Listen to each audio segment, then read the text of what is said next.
दत्तात्रेयांचे वेश हा प्रामुख्याने युतीप्रमाणे वैराग्य सूचक आहे. माथ्यावर जटाभार, गळ्यात रुद्राक्ष माळा, अंगास भस्म, हातात दंड व कमंडलू, त्रिशूळ, डमरू, शंख, चक्र, आयुधे, अंगावर मृगचर्म अशा वेशात दत्तात्रेय सर्वत्र संचार करत. कधी मलंगाच्या, कधी फकीराच्या, कधी पिशाच्याच्या किंवा व्याघ्र सर्पादी प्राण्यांच्या वेशात दत्तप्रभू भेटल्याच्या साक्षी अनेक दत्तभक्तांच्या आहेत. भक्तांनी कधी साजरे गोजरे स्वतःच्या ध्यानमूर्तीप्रमाणे वर्णन केलेले आहेत. दत्तप्रभूंना भरजरी वस्त्रे आणि सोन्या मोत्याचे अलंकार घालणारे भक्तही आहेत. गाणगापुरात एक गरीब ब्राह्मण राहत असे. त्याच्या पत्नीचे नाव पतिव्रता. तो ब्राह्मण भिक्षा मागून आणत असे व आपले आणि पत्नीचे पोट भरीत असे. त्या ब्राह्मणाच्या घरी एक म्हैस होती, पण ती दूध देत नसे. त्यामुळे तिला व्यसन घातली होती. गावात माती दगड आणण्यासाठी लोक तिला नेत असत. त्यामुळे त्या ब्राह्मणाला फार वाईट वाटे. श्री गुरु भिक्षा मागण्यासाठी दुपारी गाणगापुरात जात असत. एके दिवशी त्या ब्राह्मणाच्या घरी श्री गुरु गेले. माते, भिक्षा वाढ असे म्हणाले. त्यावेळी ब्राह्मण गावात भिक्षेसाठी गेला होता, म्हणून त्याची पत्नी म्हणाली, माझे पती भिक्षा आणावयास गावात गेले आहेत. घरात आपणास देण्यास काहीच नाही, म्हणून थोडा वेळ थांबावे.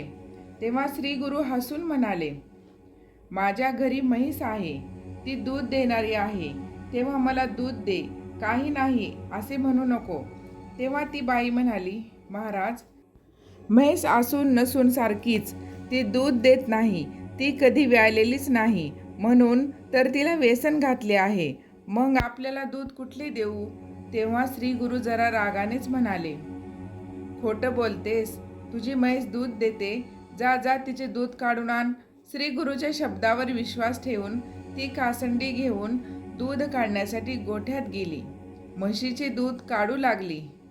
तो काय आश्चर्य! म्हशीने भांडी भरभरून दूध दिले. श्री गुरूंना तिने दूध दिले. श्री गुरु संतुष्ट झाले.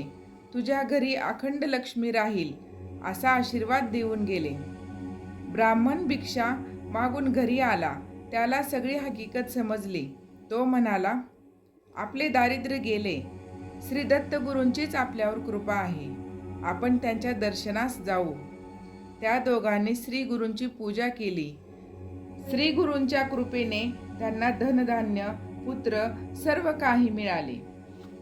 ते दोघे जण श्री गुरूंचा जय जयकार करू लागले. भक्तांच्या रक्षणासाठी श्री गुरूंनी असे कितीतरी चमत्कार केले आहेत.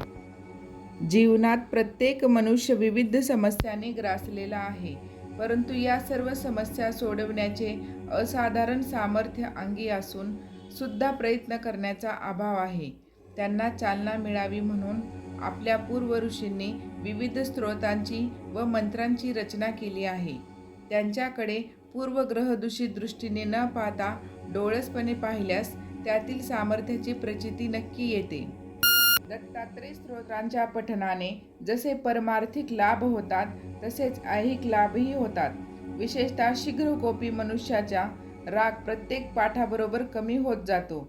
लक्ष्मी विद्या प्राप्तीसाठी या स्तोत्रांचा एक एक श्लोक म्हणून विष्णू, शंकर किंवा दत्तात्रेयांच्या चरणावर पांढरी फुले किंवा बेल वाहावीत. तुळस न मिळाल्यास औदुंबराची पाने वाहावीत आणि फुले मिळाली नाहीत तर तुकडा न पडलेले तांदूळ वाहावेत.